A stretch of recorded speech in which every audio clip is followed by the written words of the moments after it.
My wife,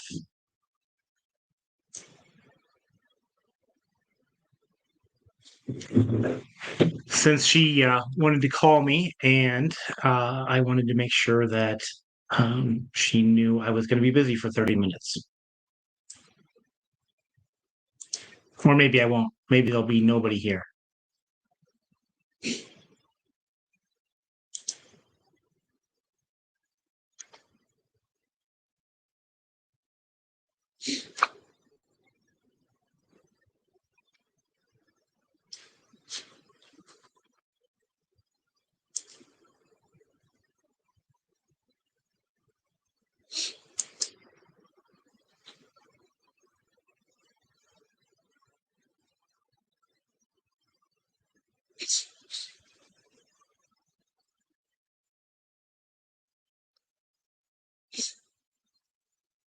Well, maybe I should just write while I'm waiting for all of the people who I know are going to hop on here.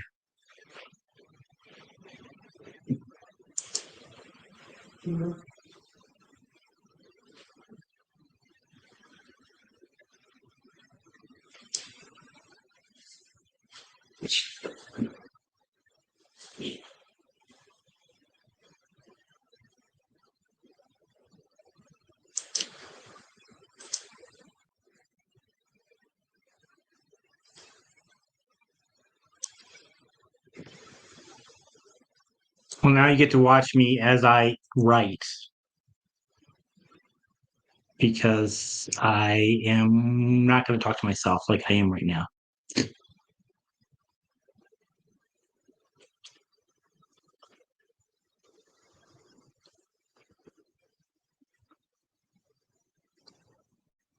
Hey, Ryan. At least I'm not talking to myself.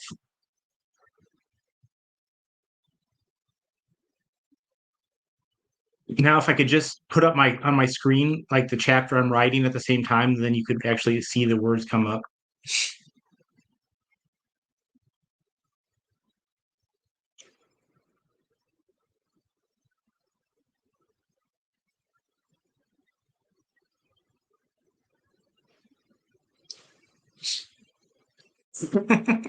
Ah, yes. The ever-present government or the AI, the system is watching us and we don't know it. We haven't been inducted into the system yet, so but it's watching. We don't know what it's doing other than watching.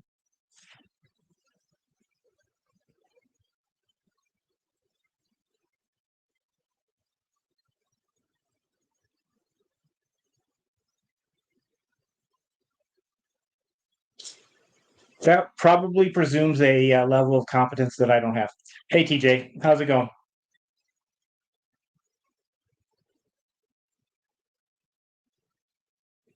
Good morning. Good morning. Actually, it's afternoon here, but good morning for you.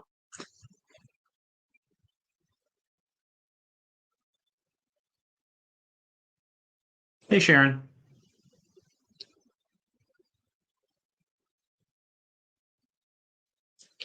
Well,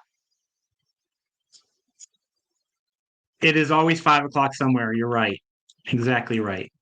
So I don't know. I mean, I can talk about myself. I can talk about what I'm working on. Actually, today I'm working on the first book of a new series for my pen name, which is David Burke.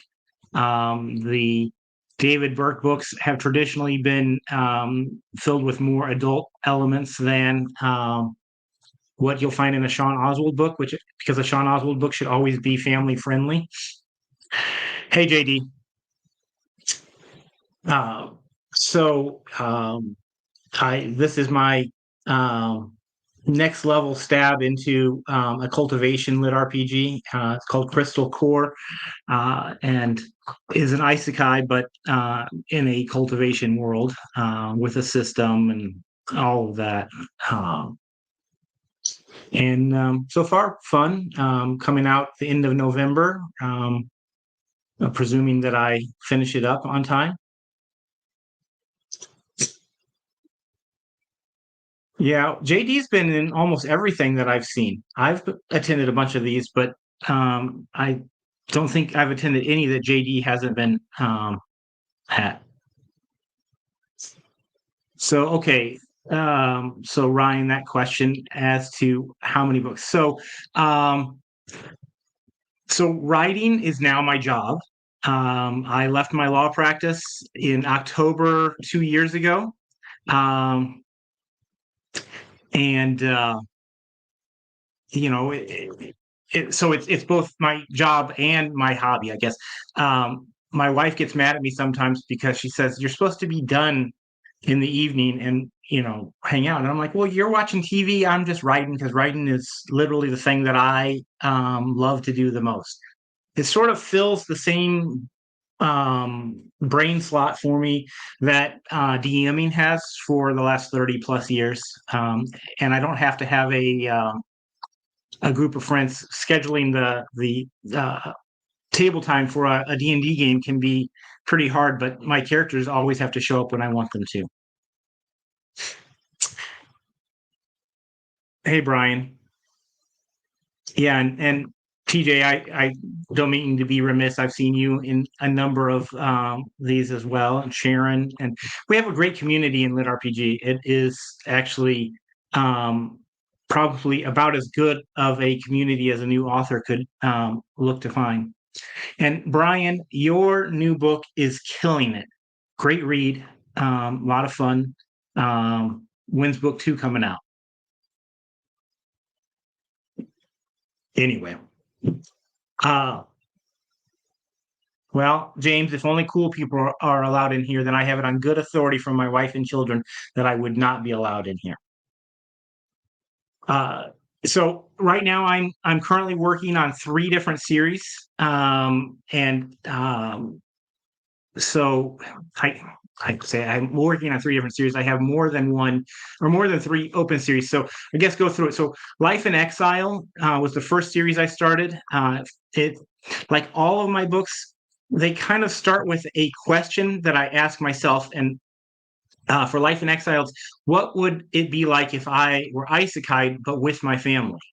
And then uh, yeah, it was good, Brian.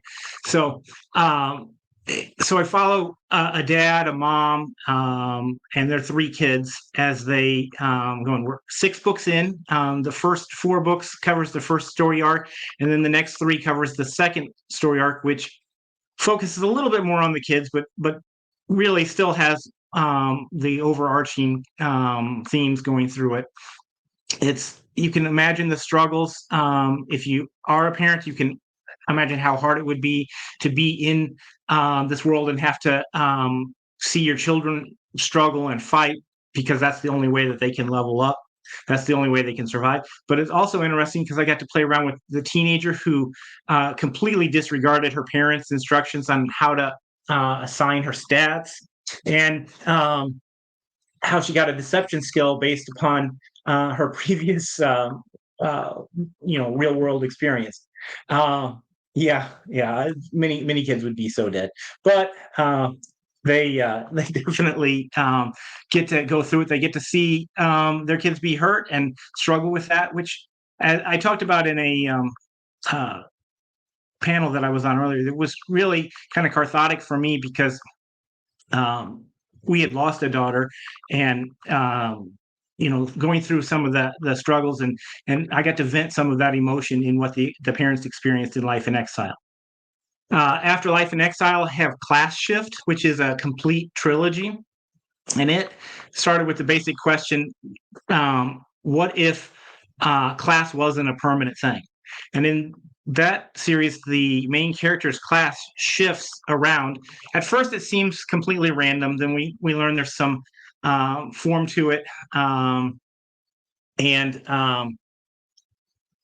then it goes from there as he gains control over the shifts. Yeah, JD, that's exactly right. I have 8 daughters. Everyone freaks out when I say that I have 9 kids.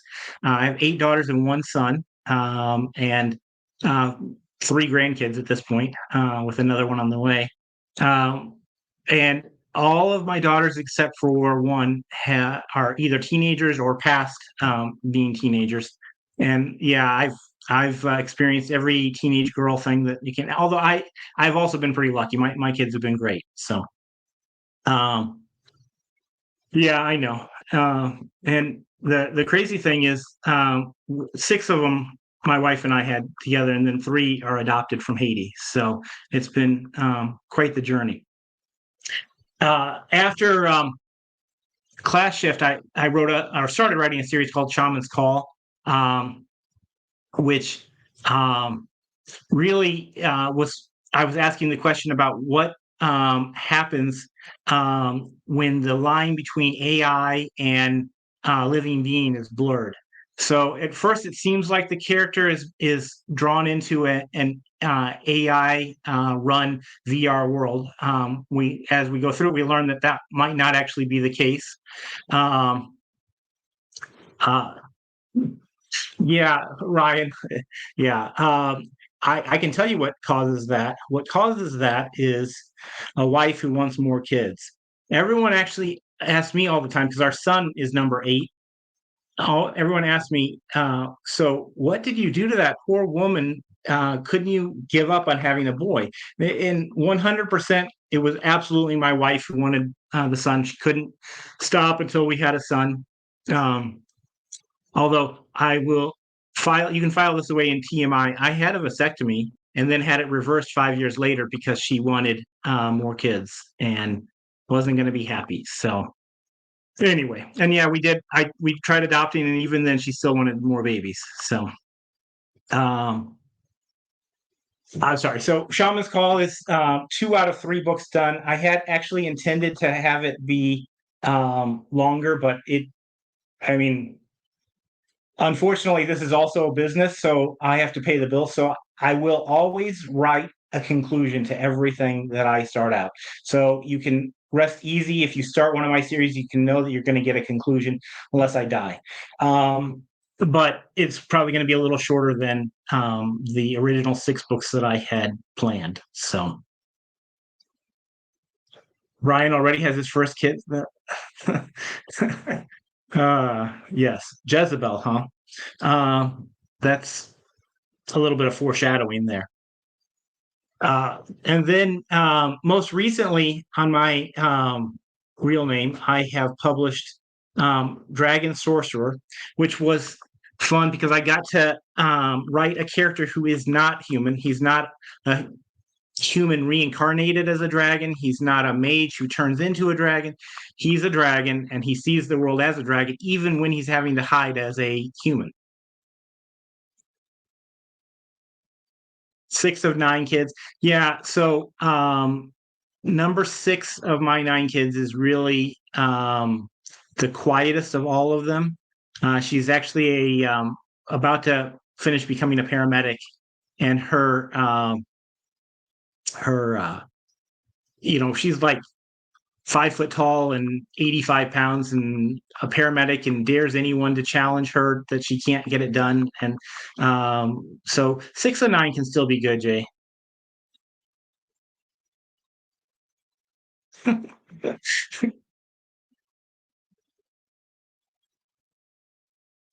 Yeah, James. My commitment to uh, complete every series that I start was born out of my incredible frustration while I was reading Wheel of Time in the '90s, and saw that we just swore that the author was going to die before he finished writing the series. And sure enough, of course, we were lucky enough to get some kind of ending, even if I didn't really love the ending. But anyway, yeah, I mean, with kids, what are you supposed to do other than support them? I mean, maybe point out when they want to do something that's too stupid, but sometimes you have to let them do the stupid things too. So anyway, with Dragon Sorcerer, book 4 is coming out in December, and book 3's audio is coming out at the beginning of December. I actually talked to the narrator about it earlier today. Neil Helgers does a outstanding job on the narration of that. In fact, he probably does too good of a job. So I have to wait till the audio comes out for so many people who are, I want to read the next book, but no, I'm going to wait for the audio.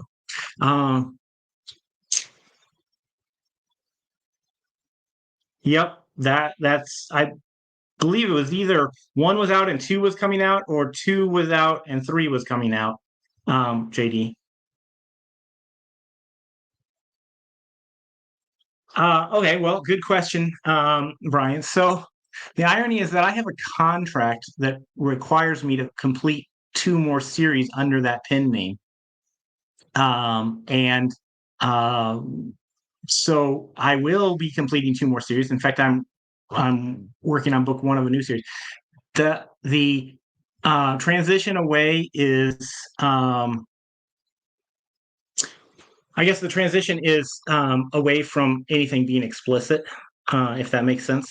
And so while there will still be some romance elements and things like that in those books, they won't have the same emphasis that the first four David Burke series did.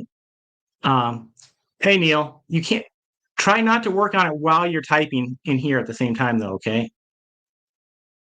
Uh, so, Brian, I guess the biggest regret that I have is that honestly, it's disappointing to see my books under a pen name sell better than my other books, but it is what it is. The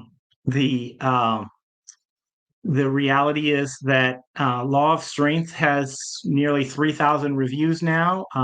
It's sold more than any of my other books. It's a book under David Burke, and so I definitely miss the paycheck that came from those books. But I have to be true to myself, and I kind of let myself fade away a little bit in terms of writing material that wasn't exactly what I would have wanted it to be. Then, as far as being liberating, I guess in some sense it's been liberating, but in another sense it still has carried back that same tension of why isn't this good enough? So and JD, let's see, I started writing so May 19th or May 21st, 2019 is when I first started writing. I asked my wife if she'd mind if I spent $200 on a Chromebook. I bought a Chromebook and headed off. I had over the summer, I wrote that book. In September, I sent it to Atheon. And a week later, I had a contract with them. And there we go. The first book got published in April of 2020. And my first pen name book came out in September of 2020, and it was that I started this book and I didn't know where it was going, and sometimes the story goes in a direction that you don't think, and it quickly became something that I didn't think I could publish under my real name, so I put it under a pen name, if that makes sense. So, yeah, Neil, that's the problem is everybody wants to listen to you. You should be doing my takeover now because then more people would be listening.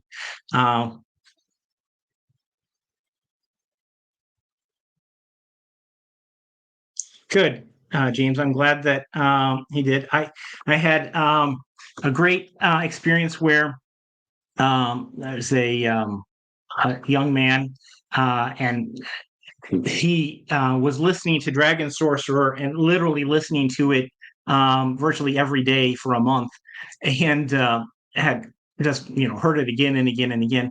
And he's actually appearing as a character in book three, so it's pretty cool to get to interact with fans that way, and to see a kid who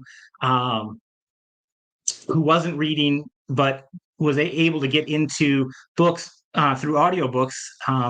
My son did not really care for reading until I got him hooked on lit RPG.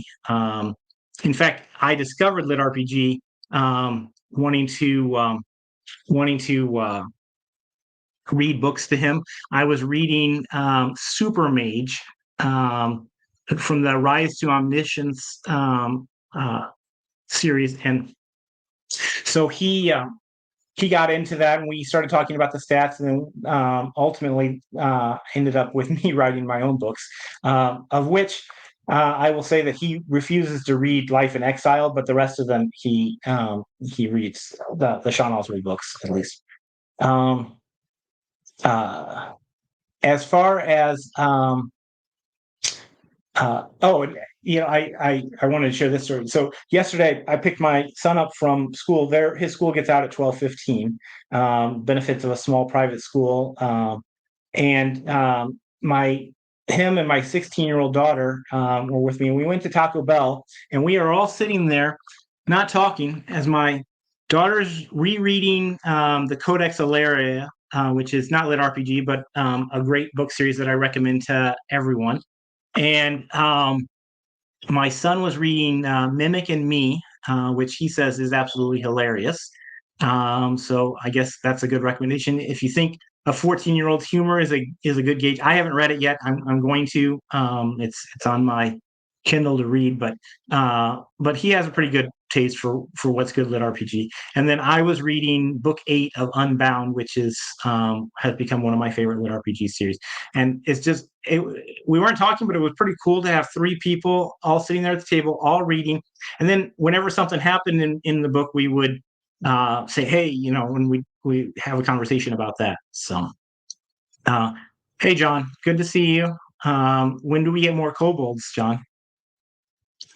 So, anyway, John Klein wrote one of my favorite VR lit RPG and called Extra Credit, and it's definitely one that I would love to see more from. So, as far as my pen name books, I have several complete series. In fact, all of the series from my pen name are currently complete, although I'm starting another one to complete my contract. And that those 4. Hey, Don. So those 4 books started with Descend, is a complete 5-book series. Descend, I like to call it the X Files meets Survivor meets The Bachelor. Yeah. Well, I don't know how much Taco Bell had to do with it. It's just where they wanted to eat, Brian. Um, so the series basically follows a group of humans who are pulled into an experiment by parties unknown, and we go from there. Thanks, Dawn. I really actually appreciate that I have some female readers of those books, because I definitely aim to not make the female characters simply cardboard cutouts, as unfortunately they are sometimes. But Descend is complete with 5 books, and have had a blast with that. It just the story went where it had to go, and that's why I ended up putting it under a pen name. Then the next series that I started was Prism Academy, but I didn't publish it for a long time because I was told that lit RPG and supers just didn't work. And I took some bad advice and waited on that for quite a while, which led me to publishing War God for Hire, which is also a complete 5-book series. Follows a man reincarnated in a good world, or in another world, excuse me, as the war god there. He has the power, but he doesn't know how to access it. So his progression is gaining access to the power of the war god. Then after that, I kind of published what was my most successful series, which is 4 Laws. It starts with Law of Strength, and I was just blown away by the reception that series had. It ended up being 8 books for me to complete the story. Still had people asking me to write more, and I suppose there's more we could do in that world. But I believe that a good story has both a beginning and an ending. So Yep, there is, Brian. There definitely is. And I took bad advice. I didn't publish Prism Academy in early 2021 like I would have. Instead, I waited and published it in July of 2022. It's done great. I can't complain at all. Prism Academy is a complete 5 book series. It follows superheroes on Earth, but it's not stop your bank robber superheroes. It's a in a post-apocalyptic society. So the event that created the supers also raised monsters all over the world, and so we get a very gritty fight that they have to have to save Earth, save mankind, and power up, of course, because what kind of lit RPG would it be if there wasn't powering up? And powering up is the fun thing is each system is completely different. The in Descend, it's a psionic system with both mental and physical enhancements, and it's just a blast. I had so much fun with that. In Prism Academy, it's superheroes and that, and I think writing systems may be the thing that I like absolutely the most about any thing that we get to do here in Lit RPG. So I guess I probably have like old notepads from years and years and years of writing systems for homebrew D&D games that we never ended up getting to play, or we played 3 sessions and then somebody's kid was sick and we missed a session and then we missed the next one. Oh, and pretty soon we just didn't continue. I'm sure no one else has ever experienced that with D&D. But I do like that Life in Exile, my first book, was actually a homebrew D&D system that I got to play several years before I converted it over for that book series. So my time is almost up. I put a post in the Lit RPG group that has links to all my book series. Again, under Sean Oswald, any of those books are family-friendly books. That would be Life in Exile, Class Shift, which is a complete trilogy now, Shaman's Call, and Dragon Sorcerer. There is coming out November 7th is book 1 of my next series, which is Welcome to the Multiverse. Book 1 is Induction. And the question for that is, what would you do if you found out the apocalypse was coming, but not there yet, obviously, and you and a select number of people have to fight for Earth's place in the multiverse? So anyway, and then under my David Burke series, there's Descend, a complete 5 book series, War God for Hire, a complete 5 book series, Four Laws, which is a complete 8 book series, which has a bit of a Western style feel with some cultivation, and then Prism Academy, which is superheroes, and again at the end of November, book 1 of a new series under David Burke, Crystal Core, will be coming out. So yeah, anyway, I write about 10 to 14 books a year, so nothing but fun. Well, thanks everybody for your questions. Thanks for chatting with me. And I love the Lit RPG community. It's just an awesome thing to be part of. Thanks.